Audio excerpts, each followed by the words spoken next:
Wajir County, locally known as Wajir.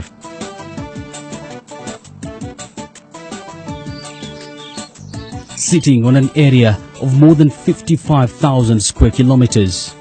Wajir County is home to over 700,000 people, mainly of Somali origin.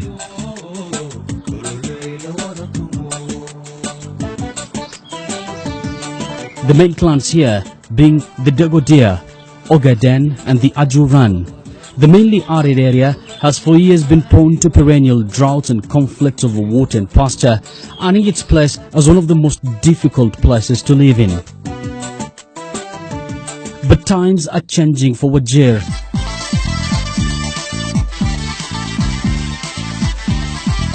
Thanks to the devolved system of governance. Through devolution, the county, which has for long been the poster boy of hardship, now has its first ever tarmac road since independence, giving one of the oldest colonial towns in the former northern frontier districts a complete makeover.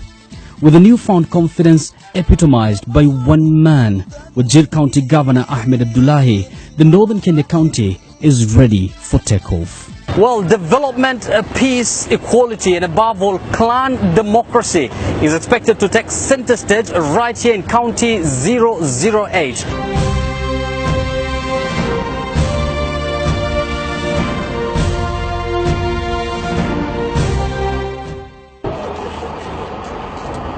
Nightlife in Wajir.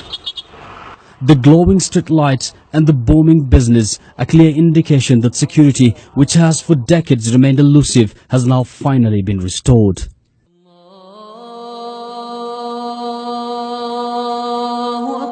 And by daybreak, the sound of heavy machinery fills the air. A clear testimony that indeed work is going on to build a better Wajir County. Well, and that's not all. What you're seeing behind me is the construction of the Wajir County Abattoir. This is where livestock from Wajir and the entire northern Kenya region are going to be slaughtered and transported to markets all across the world, mainly markets in the Middle East. The abattoir here, I'm told, is going to be complete by July this year. I have no worry that many a resident of Wajir will walk into the polling station and come out happy that they have indeed voted for me. We want to involve all the communities, even the fourth community, which is called Kona tribe. We are going to give them these other resources like personnel, like ministers or permanent secretaries, whatever. I'm telling the people of Wajir County to come in large numbers and vote for the next government, which will be headed by yours truly, Ahmed Mohamed Abdi. But beneath the alluring feel of a rising Wajir lies a fierce political rivalry coupled with silent inter-clan wars which threaten the unity and progress of the county. It's a situation a section of elders are blaming on the current governor. Tunasema inafanya kazi, kweli inafanya kazi, lakini iko kitu tatu tumikosa kwake. Hakuna muungano, hakuna amani, na kuna mambo ya kushauriana na mambo ya Wajir County. Resources are coming back to Nairobi. This money is supposed to be spent in Wajir and remain in Wajir. My tagline was a pledge of service. What I was pledging is to serve. I believe I have served extremely well. And when I look back, of the things that I promised, I can say I have attained at least 90% of those. I went out of my way in 2013 to give Governor Ahmed Abdullahi an opportunity to be elected, but he failed. So as the longest serving member of parliament in Wajir, it's incumbent upon all of us to make sure Wajir gets people-driven, people-centered, people-oriented governor, mature governor who's going to attend to the social, political, and economic aspiration of the people of Wajir. And really, we do not want to risk.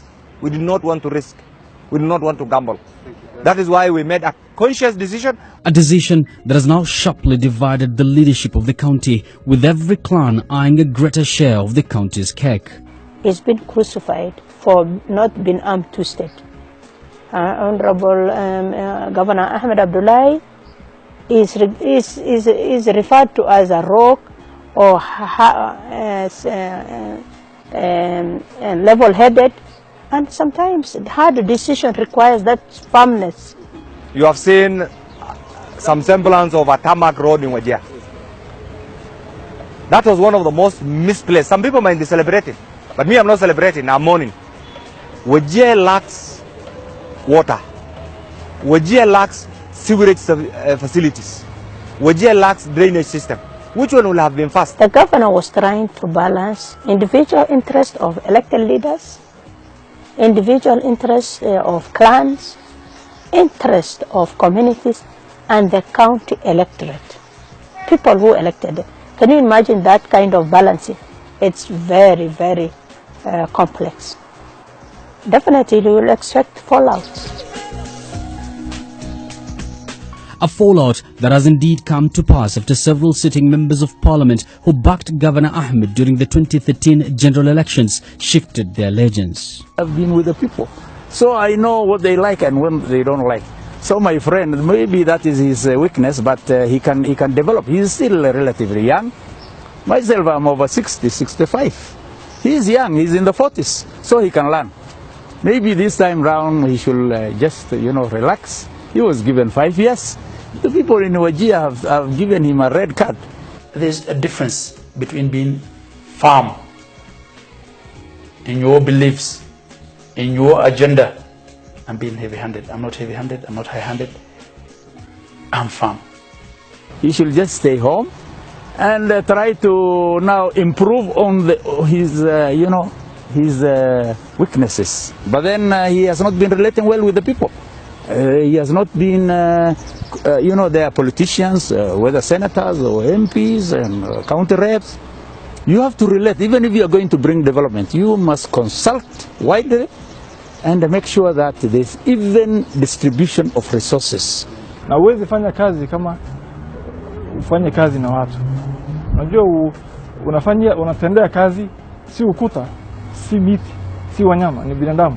Wajir County, which overwhelmingly voted for the opposition in the 2013 general elections, has 6 constituencies which also double up as sub-counties. Wajir East represented by the only Jubilee Member of Parliament until recently, Abbas Sheikh.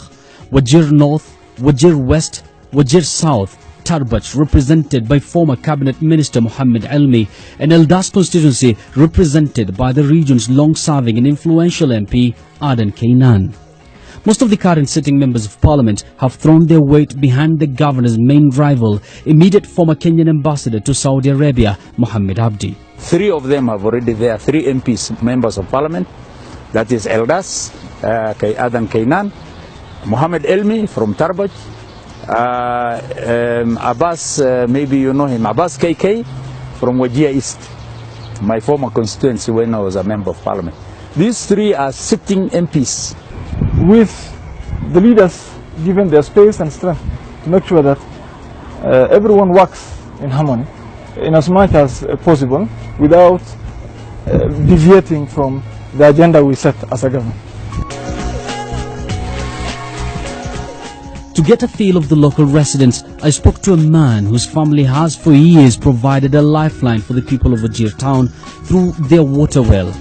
Omar Kisima, as he is locally known here, says his has been the same story for decades, quenching the huge appetite for water in the fast-growing town. But Omar says the worsening water shortage could signal the beginning of the end of Wajir. His family has operated the water well for generations. Shida ya Wajir ni maji, hatuna maji, na next 2 years coming, sidhani kama watu, nafikiri watu watahama kutoka Wajir. Well, the concern raised by most people here in Wajir is the scarcity of water, and they're saying it's something that most of the leadership here failed to address, and they normally still use this kind of traditional method to transport water from point A to B, and most of them rely on the boreholes located in this area called Korahle for a source of water. We have more than doubled our water sources in this short 4 years, and we've been recognized for that by the National Ministry of Water and the Water Service Trust Fund, who, after analyzing the investments that had been made in the water sector, and the outcomes for citizens gave us a shield. When you dig 21 boreholes in a town previously meant for shallow wells, it has overdrained the water and caused to a year acute shortage of water. Tunangoja tu Mwenyezi Mungu na mvua. Mvua ikikisha, lakini hakuna serikali. County ya Wajir hakuna kitu tunangoja kwake. Hamna. Where to get the water is going to be an issue. But then it's not a big problem because you know the Wasonyiro Basin, part of it is in Wajir County, in Habaswein area. We also have our neighbors from Isiolo, the Wasonyiro. So we're going to negotiate with the communities. It's not just water that remains a challenge for the county. Ranked as one of the counties with the highest literacy levels in the country, the struggle to gain education is real despite concerted efforts by local members of parliament. The struggle for a better horizon is still but a mirage for pupils here.